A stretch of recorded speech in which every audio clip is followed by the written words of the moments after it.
can't breathe. Not because you're underwater, not because you're trapped, but because the air itself is wrong.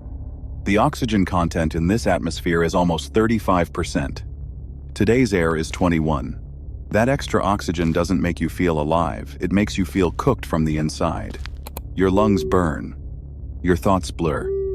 The whole world smells like deep rot and pine resin and the metallic tang of blood that dried on something long before you arrived. There are no birds, no bird song, no mammal calls. There is only the sound of insects, but insects so enormous that their wing beats register not as a buzz, but as a vibration in your rib cage. And then you see it. 40 feet away, half submerged in black water, something is looking at you. The forgotten giants, the absolute terrors that ruled Earth before the dinosaurs. Chapter 1. The Insect Apocalypse. 300 million years ago.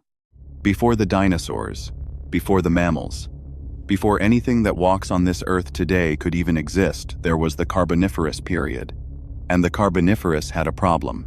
An oxygen problem. Decaying plant material releases carbon dioxide as it breaks down, but in the Carboniferous, plants were evolving lignin, the tough woody material that makes trees rigid, for the first time. And here's the nightmare. Nothing on Earth had yet evolved the biology to decompose lignin. No bacteria, no fungi, nothing. So dead trees just piled up, for millions of years, pumping oxygen into the atmosphere with nothing to counterbalance it. The result? An atmosphere saturated with 35% oxygen, the equivalent of a planet-wide kindling pile, waiting for a spark. Forests ignited spontaneously. Lightning strikes triggered conflagrations the size of modern states. But that surplus oxygen did something else. It made everything grow.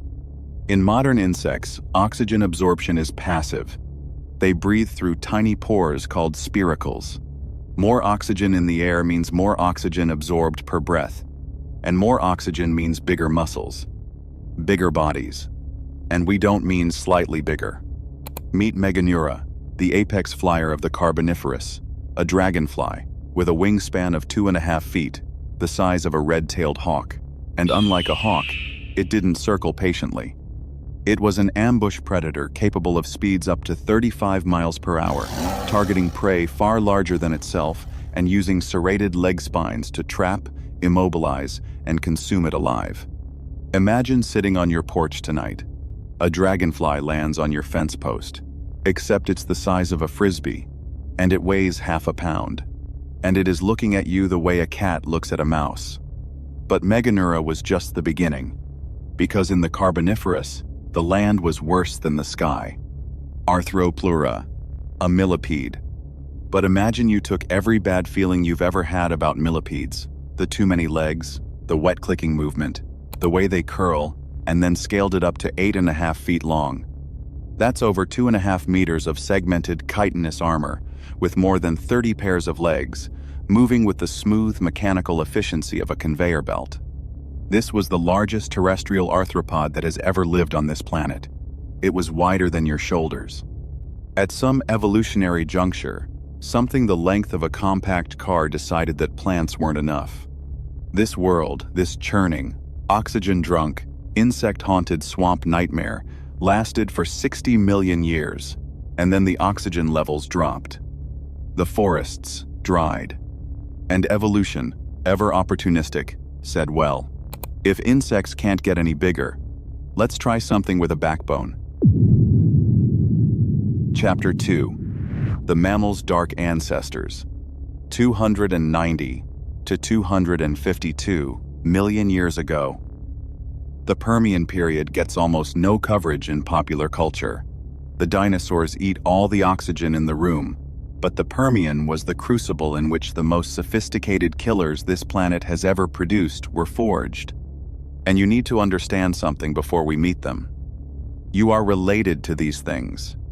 The creatures of the Permian were synapsids, the evolutionary lineage that eventually produced mammals, produced you. You are not a dinosaur's descendant. You are the great, great-grandchild of animals that ruled the Permian. Your ancestors were here first, and your ancestors were monsters. Let's start with Dimetrodon. You've seen it. You probably called it a dinosaur as a child, and every paleontologist in the world winced. Dimetrodon was not a dinosaur. It was a predatory synapsid closer on the family tree to you than to any Tyrannosaurus. At 11 feet long and built like a crocodile designed by someone who'd never seen mercy, Dimetrodon was the terror of the early Permian. But then, we meet the Gorgonopsids. Say the name slowly. Gorgonopsid, named for the Gorgons of Greek mythology. Creatures so hideous that looking at them turned you to stone. Gorgonopsids were the true god-kings of the late Permian. The largest species, Inostrancevia, stretched to 11 feet long. Those canine teeth. 5 inches of serrated bone designed to puncture the spinal column of the largest prey animals on Earth. Think about that scale. 5-inch canines. We're talking about a Permian predator whose killing toolkit was already in the same league as a saber-toothed cat 250 million years before they even existed. Gorgonopsids were active pursuit predators. They ran their prey down in open terrain. They were, by any honest scientific measure, the finest large-scale killing machines that had ever evolved on Earth up to that point. And then something happened. Something that made the Gorgonopsids look, in retrospect. Chapter 3. The Ocean's First Nightmare. 375 million years ago. We need to go back. Further back than the Permian. Because while the land was still being conquered by insects, the ocean had already produced something that makes every other creature in this video look like a mild inconvenience. The Devonian period. The age of fishes. Specifically, the age of one fish.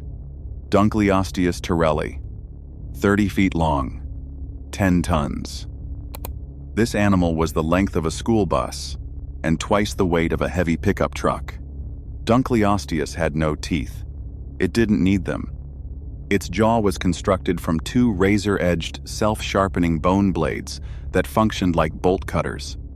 In 2006, researchers calculated the bite force of Dunkleosteus. The number was 8,000 pounds per square inch. For context, a great white shark bites at 4,000 pounds per square inches. A saltwater crocodile manages about 3,700 Dunkleosteus, bit down with twice the force of a modern industrial car crusher. The jaw opened in 1/50th of a second. The suction was powerful enough to pull prey into its mouth from a distance. It didn't need to chase. It just needed to face you. Dunkleosteus ruled for 35 million years. Its reign ended only when the Devonian mass extinction wiped out 75% of all species. But what came later made it look like a minor inconvenience. What came later was the end of everything. Chapter 4. The Great Dying. 252 million years ago. The Gorgonopsids ruled. Complex ecosystems had spent millions of years building towards something that felt almost like the world we know. And then, Siberia cracked open. The Siberian Traps. A geological rupture where the Earth began injecting lava and volcanic gases into the atmosphere for close to 1 million years. The lava covered an area the size of the United States. But the lava wasn't the killer. The volcanic gases were. Global temperatures rose by 12 degrees Celsius. The oceans acidified and suffocated themselves. And here is where the numbers stop being abstract. 96% of all marine species went extinct. 70% of all land vertebrate species went extinct. The Gorgonopsids? Gone. Every last species wiped from existence. The entire order, which had ruled the planet as the most sophisticated predators in history, was eliminated. The Great Dying was the largest catastrophe in Earth's history because of its thoroughness. Other extinctions killed more dramatically. This one killed more completely. Ecosystems that had taken 150 million years to develop collapsed in the blink of an eye. And yet, something survived. Small burrowers and scavengers, our direct ancestors, humble, terrified, and impossibly tough, crawled out of the wreckage. They inherited a world wiped clean, which meant, of course, that evolution could begin the whole magnificent, horrifying cycle again. Chapter 5. The cycle reloads. Here is what the fossil record is telling us. Earth does not care about its dominant species. It has replaced them before completely, without ceremony, and the replacement was never an upgrade. It was simply different. We are currently living through the 6th mass extinction. It doesn't look like the Permian's volcanic catastrophe. It doesn't feel like an apocalypse. It feels like a Tuesday. But we are losing species faster than we can document them. If history is a guide, and in geology, it always is what follows. A mass extinction is not recovery to what existed before. What follows is replacement. The Permian's empty niches were filled by the dinosaurs. The dinosaurs' empty niches were filled by us. So ask yourself the question: if we are clearing the board, what is currently waiting?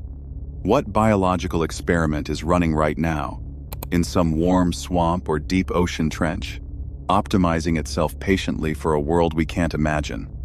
What is evolving in the margins of our civilization, the way our ancestors evolved in the margins of the Permian apocalypse? Evolution doesn't end. It just reloads. The Permian extinction happened 252 million years ago. The average human lifetime is 79 years. Earth is not on our schedule.